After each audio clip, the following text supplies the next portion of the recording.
హైదరాబాద్ లో జరగబోయే మనీ మంత్ర money manifestation classes కి ఇప్పుడే కాల్ చేసి రిజిస్టర్ అవ్వండి. నమస్కారం. విష్ణు పురాణం చెప్పుకుంటున్నాం. ఇవాళ రెండో భాగంలోకి వచ్చాం. బ్రహ్మ సృష్టి ఏ రకంగా జరిగింది, బ్రహ్మదేవుడు ఎలా భూలోకంలోకి వచ్చాడంటే సృష్టి క్రమం ఎలా ప్రారంభమైందో వింటున్నాము. ఆదివరాహ స్వరూపంతో విష్ణుమూర్తి భూమిని జలాలలోంచి ఉద్ధరించాడని చెప్తున్నారు. భూమిని సముద్రంలోంచి ఉద్ధరించిన తర్వాత మళ్ళీ బ్రహ్మరూపుడై సకల నదీ సముద్ర పర్వత ద్వీపాలను, సురాసుర నరపితృ లోకాలను, గరుడ గంధర్వ విద్యాధర పశుపక్షి మృగాది నానావిధ భూత సమూహమును మునుపటి సృష్టిలాగే సృష్టించి తగిన గుణరూప స్వభావ చేష్టలు కలిగించాడు అని చెప్పగా మైత్రేయుడు విని, గురుదేవ, బ్రహ్మ సృష్టి నువ్వు సంగ్రహంగా చెప్పావు, దాన్ని వివరంగా చెప్పమని అడుగుతున్నారు.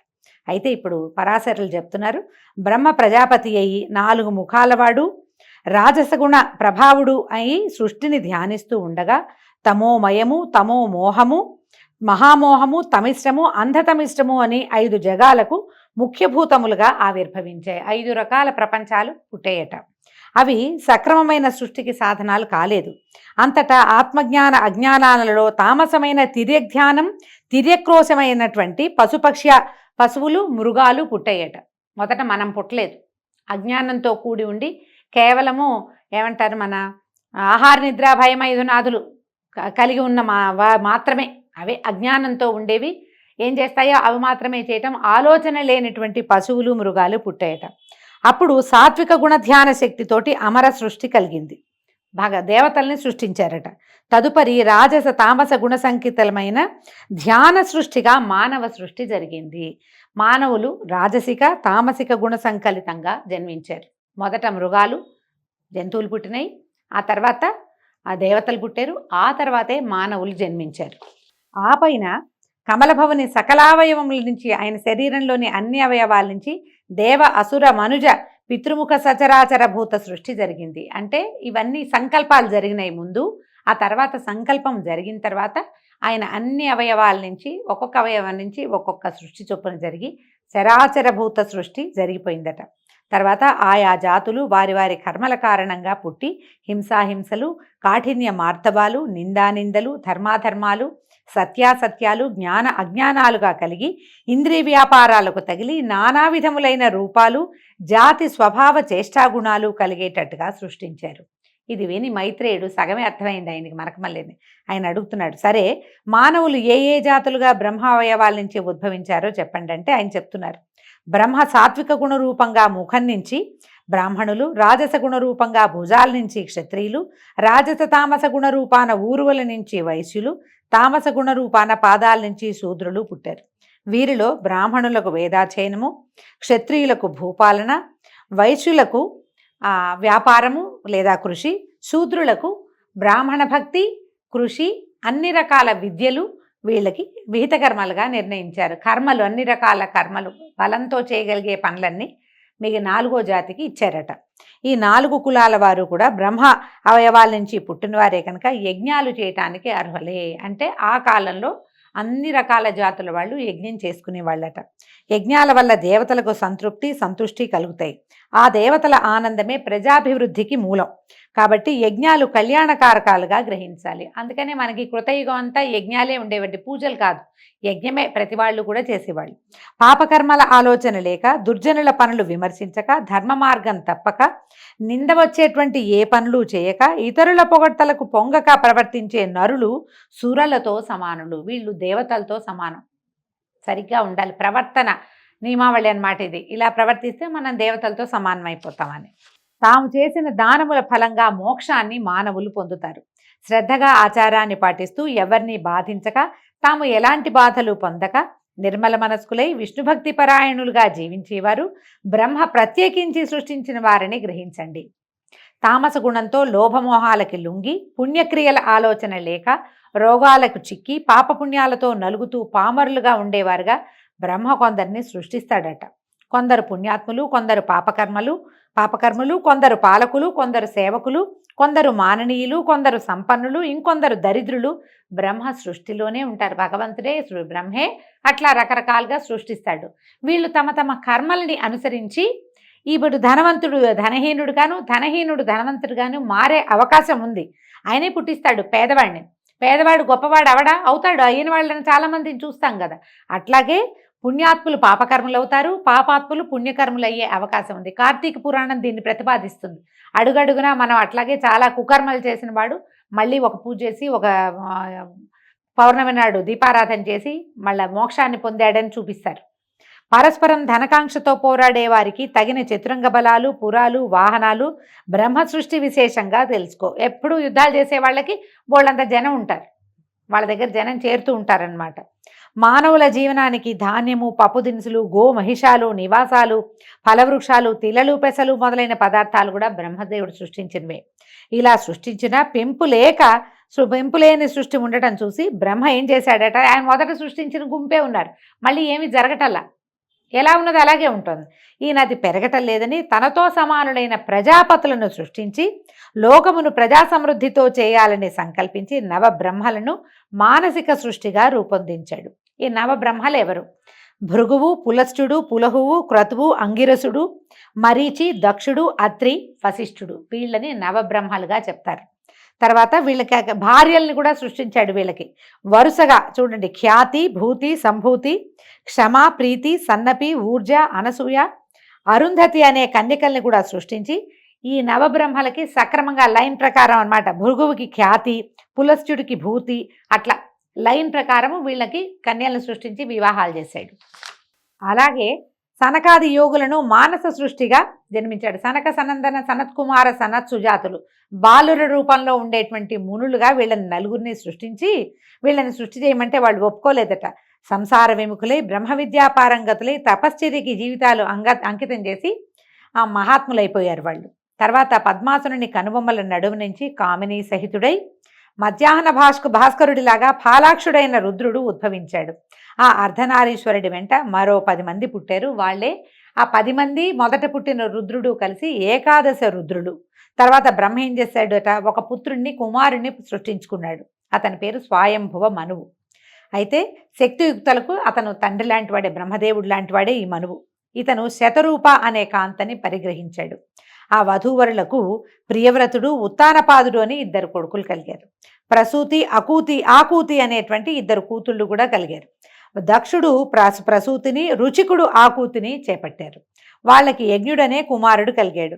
అతడు దక్షిణయందు యాములు అనేటువంటి కొడుకులు 12 మంది పుట్టారు. యాములు అనే పేరు కలిగినటువంటి 12 మంది కుమారులు పుట్టి వాళ్ళు దేవగణాలు అయ్యారట. దక్షుడికి ప్రసూతి యందు 24 మంది కూతుళ్ళు జన్మించారు. అయితే ఈ 24 మందిలో వీళ్ళల్లో 13 మంది పేర్లు చెప్తున్నారని చూడండి. మనం పేర్లు పెట్టుకోవచ్చు ఇవి చక్కగా.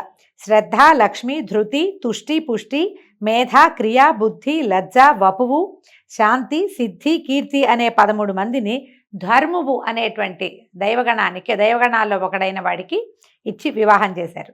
ఖ్యాతి, సతి, సంభూతి, స్మృతి, ప్రీతి, క్షమ, సన్నపి, అనసూయ, ఊర్జ, స్వాహ, స్వధ అనే 11 మందిని వరుసగా భృగువు, భవుడు, మరీచి, అంగిరసుడు, పులస్త్యుడు, పులహుడు, క్రతువు, అత్రి, వశిష్ఠుడు, అగ్ని, పితృదేవుడు వరించారు. తదుపరి కల్పారంభ సమయంలో బ్రహ్మ అంకం నుంచి ఒకరిని పుట్టించాడట. ఆయన ఒళ్ళోంచి ఓడిలోంచి ఒకడిని పుట్టిస్తే అతని పేరు నీలలోహితుడట. ఆ పుట్టిన వెంటనే ఆ శిశువు నాకు ఏడ్చేట, నాకు పేరేమిటి అని అంటే రోధించటం వల్ల అతనికి రుద్రుడు అని పేరు పెట్టారట. ఆ బాలుడు అలాగే 7 సార్లు ఏడిస్తే 7 సార్ల నుంచి భవుడు, శర్వుడు, మహేశ్వరుడు, పశుపతి, భీముడు, ఉగ్రుడు, మహాదేవుడు అని పేర్లు పెట్టి రుద్రాదిగా ఆ 8 పేర్ల వాణిని చేసి 8 మందిగా విభాగించారట. ఈ 8 మంది ఎవరు? బ్రహ్మదేవుడి నుంచి జన్మించిన రుద్రులు సూర్యుడు, జలము, పృథ్వీ, వాయువు, అగ్ని, ఆకాశము, దీక్షితుడు, చంద్రుడు అనే శరీరాలుగా ఉండేటట్టుగా చేసి వరుసగా వాళ్ళకి మళ్ళీ భార్యల్ని సృష్టించాడు. ఇదంతా బ్రహ్మ సృష్టేనండి. వాళ్ళకి సువర్చల, ఉష, సుకేసి, శివ, స్వాహ, దిక్కు, దీక్ష, రోహిణి అనే వారికి భార్యలుగా చేశాడు. వీళ్ళకి వరుసగా భార్యల్ని సృష్టించాడు. అష్టమూర్తి అయిన రుద్రునకు మేనకా హిమవంతులకు జన్మించినటువంటి ఆదిశక్తి పరమేశ్వరి గౌరీ సతిగా ప్రస్తుతి పొంది భార్యగా అయింది. మొట్టమొదట అయినటువంటి రుద్రుడికి సతీదేవి భార్య అయింది. భృగువుకి ఖ్యాతి యందు ధాత విధాత అని ఇద్దరు కొడుకులు కలిగారట. లక్ష్మి అనే కూతురు కూడా భృగు, అందుకనే భార్గవి అంటారు లక్ష్మీదేవిని. భృగు నందనగా చెప్తారు. భృగువుకి మొదట లక్ష్మీదేవి జన్మించింది. ఆ లక్ష్మిని శ్రీహరికి ఇచ్చి వివాహం చేశాడు. అప్పుడు మైత్రేయుడు అడిగాడు. మనకు వచ్చే ఆలోచన మైత్రేయుడికి కూడా వచ్చింది. లక్ష్మికి ఆవిడ క్షీరసముద్ర రాజతనయ కదా, పాలకడల్లో నుంచి పుట్టింది బంగారు తల్లి. అయితే మీరు భృగుపుత్రిక అని చెప్తున్నారు, ఇదేమి వింత అని అడిగితే ఇప్పుడు ఈ సమాధానం చెప్తున్నారు. మైత్రేయ, సర్వభూతమయుడైన వాసుదేవుని మాయాశక్తి లక్ష్మీ రూపంతో అతనికి తోడుగా ఉంటుంది కనుక లోకాలకి సంపద కలిగించేవైన పరికరాలన్నీ శ్రీచిహ్నాలే అని చెప్పతగినవి. ఇంతెందుకు, లోకాలలో చరాచర భూతకోటి యందు అందమైన స్త్రీ రూపాలన్నీ లక్ష్మీ రూపాలే. దాన్ని మన అమ్మాయి మంచి కళగా ఉంది, లక్ష్మీ కళ అని చెప్తాం కదా, లక్ష్మీదేవి అలా ఉంటుందన్నమాట.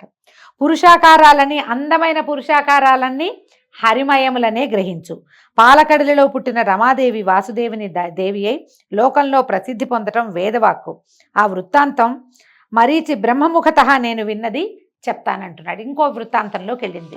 ఇందులో కొన్ని అసంబద్ధంగా అక్కడ అలా ఉంది, ఇక్కడ ఇలా ఉంది అని అనిపిస్తుందండి. ఇవేంటంటే ఒక్కొక్క కల్పంలో జరిగినవి, కథలు కథలుగా చెప్పుకున్నవి, ఆసక్తికరంగా ఉన్న కథలని ఒక చోటకి చేర్చబడతాయి.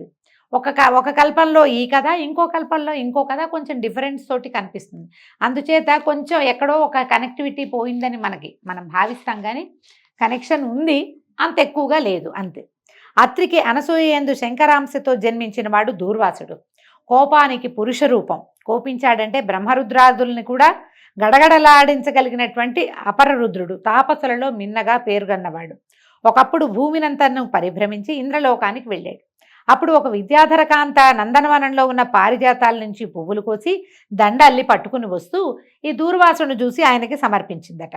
దూర్వాసుడు తన దండని తన జటలకు వేళ్లాడగట్టి విలాసంగా ఏనుగులాగా నడుస్తూ వస్తూ ఎదురుగా ఐరావతారూఢుడైన ఇంద్రుణ్ణి చూసి కొంచెం పక్కకి ఒత్తిగిలి నుంచున్నాడట. ఏనుగు వస్తుందని పక్కకి వెళ్ళాడు.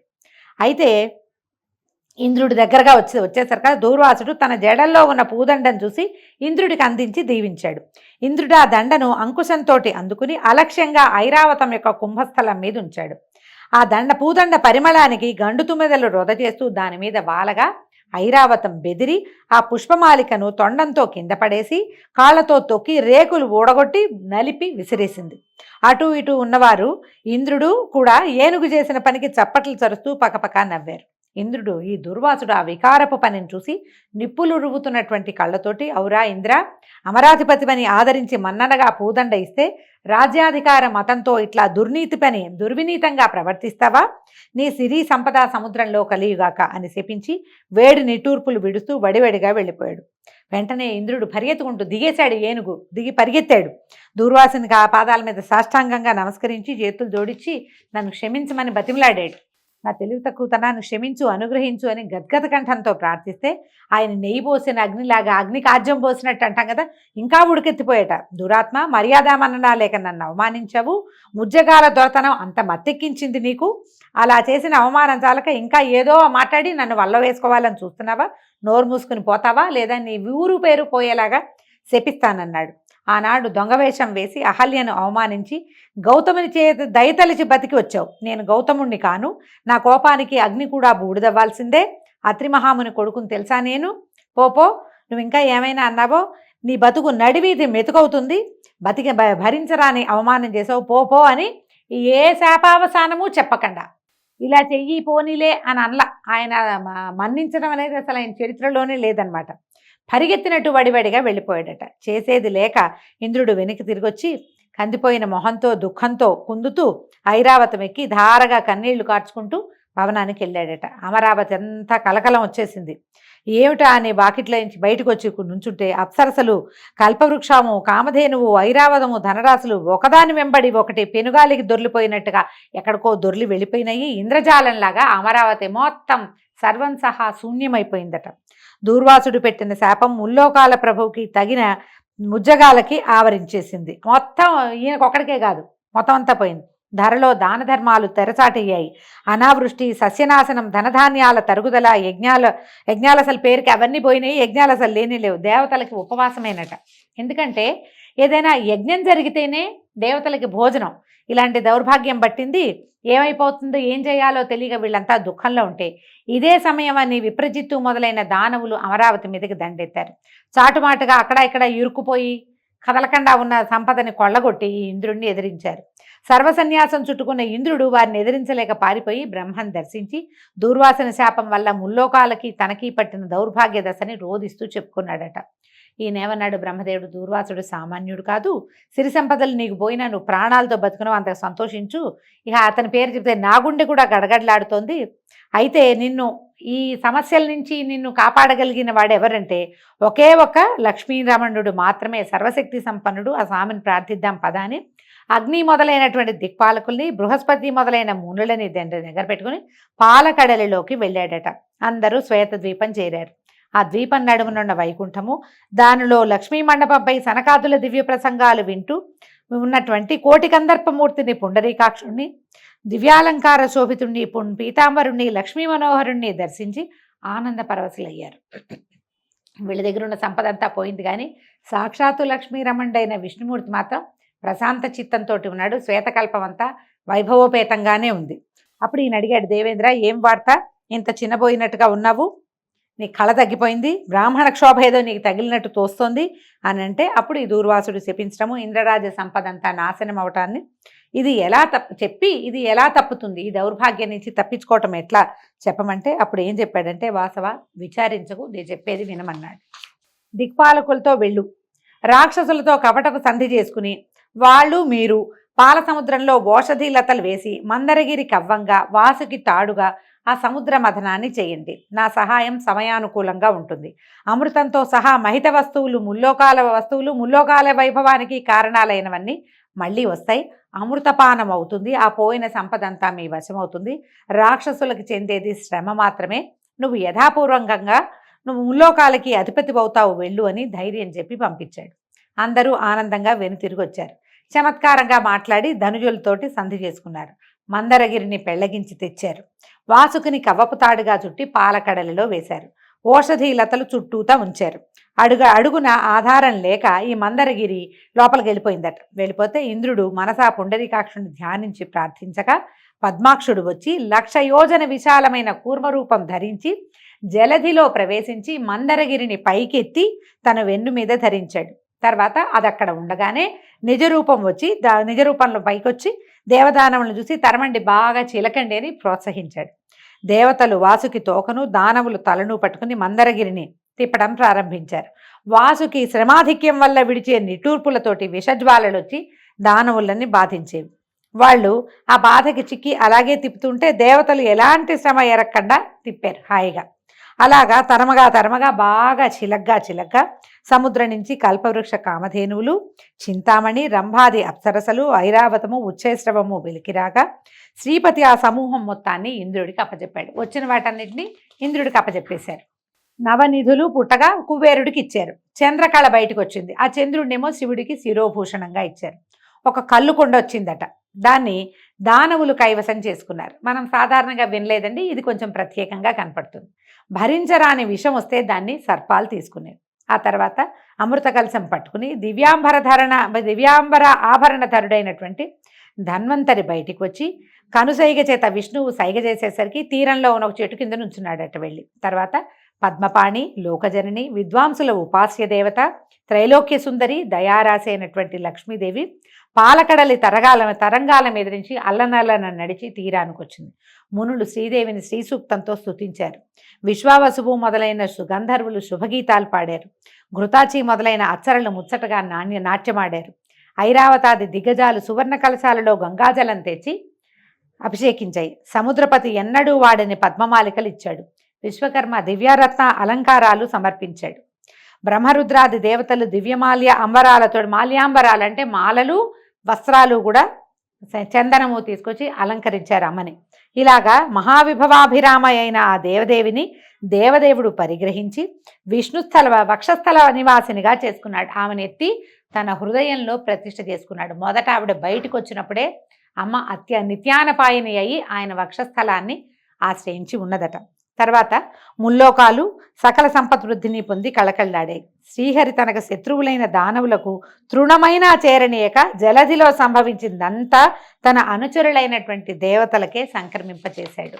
అప్పుడప్పుడు ఇది అన్యాయం కదా అనిపిస్తుందండి. ఏమీ ఇవ్వలేదు, వాళ్ళతో చిలికిచ్చాడు కానీ వాళ్ళకి ఏమి ఇవ్వలేదు, పక్షపాతిగా ప్రవర్తించాడు అనిపిస్తుంది. భగవంతుడు స్వపక్షపాతిగా ఉండటం మరి సహజమేనేమో, ఆయన సహజ లక్షణం అయి ఉంటుంది. అంతలో విప్రజిత్తి మొదలైన దానవులు గుమికూడి ఉరికి అమృత కలశం తీసుకుపోయారు. దేవతల బికమొహాలతో చూస్తూ నుంచున్నారు. శ్రీపతి వెంటనే మోహిని రూపంతో దానవుల వద్దకు వెళ్ళి వాళ్ళని మోహ విభ్రాంతుల్ని చేశాడు. చిరునవ్వు, చిలికి చూపులు, హంస నడకలు, చేసంజ్ఞలు మొదలైన విలాసాలు ప్రదర్శించే ఆ మోహినిని చూసి ముగ్ధులైపోయారు. దానవుల మాట చెప్పనే అక్కర్లేదు. తమ వద్ద అమృత కలశం ఉందన్న విషయమే మర్చిపోయి పరవశులైపోయారు. ఆ అవస్థలో మోహిని వారి వద్ద నుండి అమృత కలశం తీసుకొని పోయి దేవతలకు పంచిపెట్టింది. అమృతపానంతో ఇంద్రుడు రెట్టించిన బలపరాక్రమాలు కలిగిన వాడయ్యాడు. వజ్ర ప్రయోగంతో దానవులను హడలగొట్టగా చేసేది లేక దానవులంతా పాతాళానికి పారిపోయారు. మందర పర్వతాన్ని మునుపటి చోటుంచి వాసుకుని ప్రశంసించి పంపించి దేవతలు తమ స్థానాలకి వెళ్ళిపోయారు. ఆ తర్వాత ఇంద్రుడు లక్ష్మీకాంతునికి నమస్కరించి ఆ స్వామి కరుణ చేత ముల్లోకాల పాలనాధికారాన్ని పొందాడు. సూర్యుడు ప్రసన్న దీప్తిమంతుడై ప్రకాశించాడు. గ్రహతారక గణాలు యథాపూర్వకంగా వెలసిల్లాయి. అగ్నిహోత్రాలు దక్షిణార్చులతోటి వెలిగాయి. భూతకోటి హృదయం ధర్మజ్ఞానంతో విలసిల్లింది.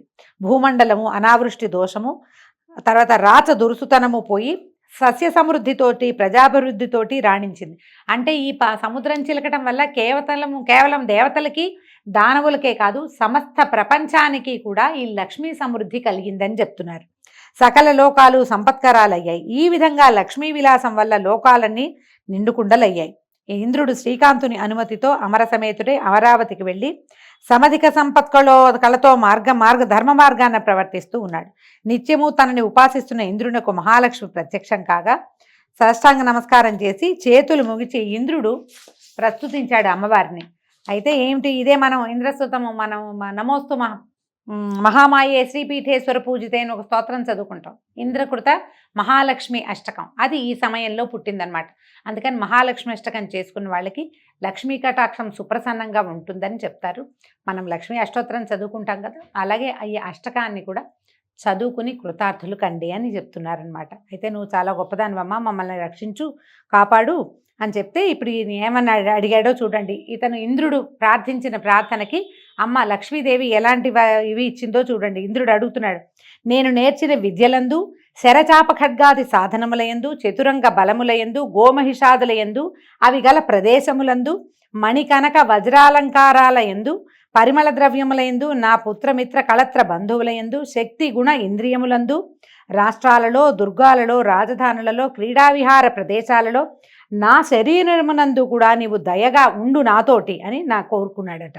నిన్ను ఇలాగా నృతించేవాని యందు కొడుకుని చూస్తున్నంత దయతో చూసి రేయింబవళ్ళు కాపాడమని ఆ స్తోత్రంలో కోరుకున్నాడు. ఈ ఇంద్రకృత మహాలక్ష్మి అష్టకం చేసుకున్న వాళ్ళు ఇంద్ర సంకల్పం ఎలాగైతే ఉందో అలాంటి సంకల్పంతో అమ్మవారి యొక్క అనుగ్రహానికి పాత్రలవుతారని చెప్తున్నారు. ఈ విధంగా ఇవాళ 2వ భాగం చెప్పుకున్నామండి. రేపు ఉదయం మళ్ళీ విష్ణు పురాణం 3వ భాగంతో కలుసుకుందాము. నమస్కారం.